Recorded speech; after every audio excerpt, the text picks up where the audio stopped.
So yeah, this video is specifically to my fellow church people, all right, church youth, yeah, especially if you're that kind of person that so much love your, is it love, so much believe in whatever your spiritual father, your pastor say, my spiritual mother, my spiritual father, all those people. This message is for you.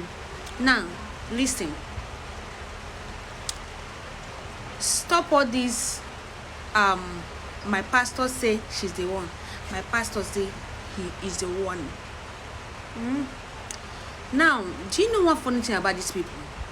There's so much, in fact, they've seen their pastors and spiritual parents, as they call it, because I don't have any, as their God.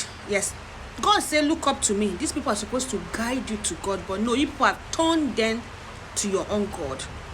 And that is what we are going to talk about.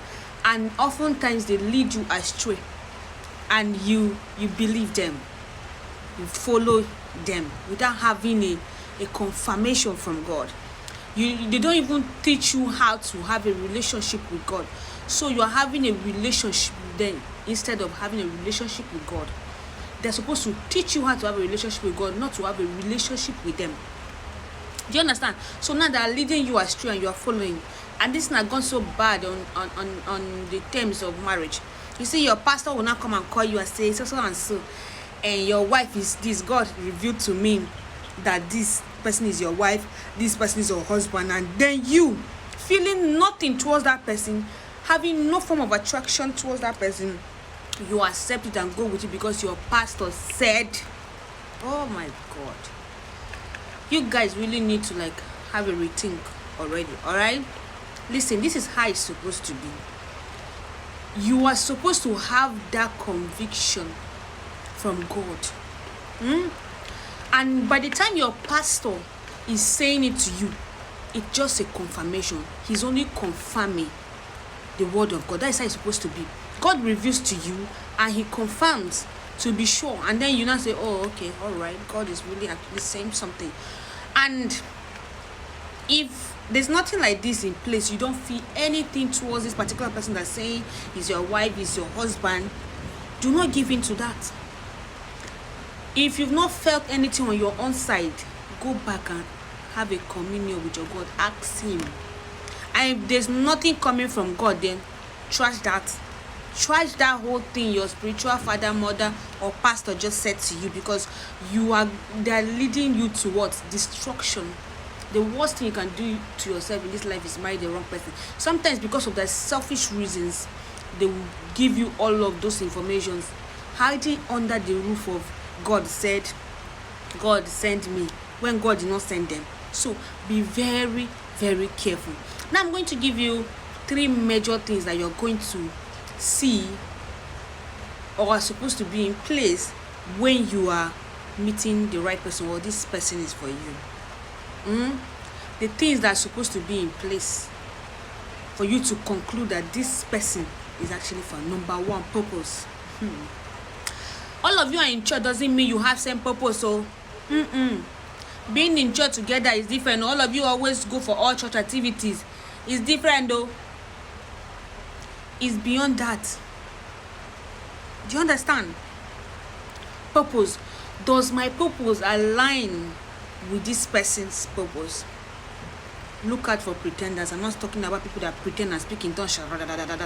Inside zero, they have bad characters. They have no respect. They have pride. They have different things that are going wrong with them. But you still speak in tongues and punctual in church. Oh, that number 1.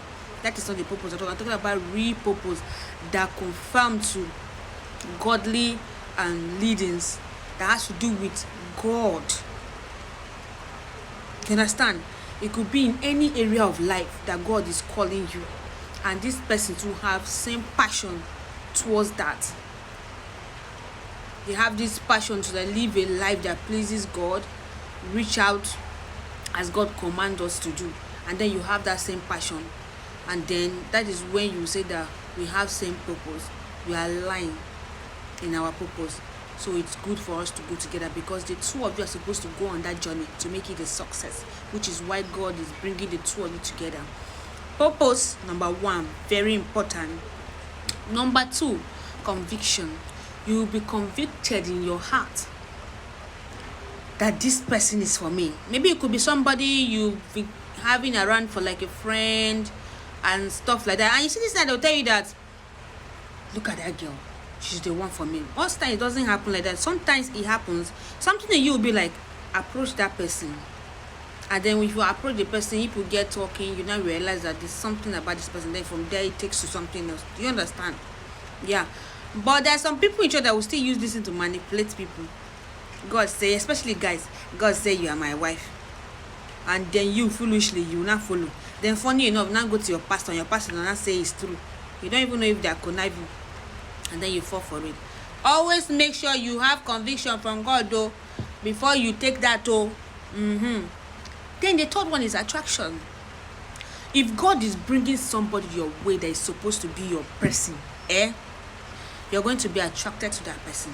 And this attraction comes in two forms. All right? Let me show you.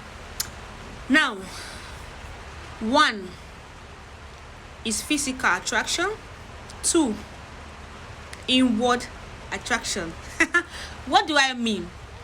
Is it that you are physically attracted to this person or inwardly attracted to this person? All the qualities, they ticked. All the right boxes are ticked. They might not be looking physically what you want, but every other thing is in place as it's supposed to be. You know, we always know what we really need, but sometimes we want to compromise. We want to exchange it for what we want. So sometimes the inward thing did not match the outside of what you want. Then you trash it and then you miss out on that. But the most important thing, the inward attraction should be your number one priority. All right? And if God is bringing somebody your way, he's going to match it. Most times the physical, they just come like bonus. It don't really, because that is not important to God. God don't care how you are looking or how we are looking. He don't see us to be that, but it's we humans that will be looking at that one. You understand? There will be a sense of attraction to that person. So if you don't feel these three things towards somebody, and your spiritual parent or spiritual father, mother, pastor is busy saying the person is for you, run, run. I've said my own. I just hope somebody find this very useful and important, because I've seen people make this mistake, and tomorrow you start crying, oh, my pastor deceived me. You will now end up with the woman bitter, somebody that does not know how to handle his family, because they don't even have a relationship with God in the first place. It's not everybody in church that has a relationship with God, so be aware of this.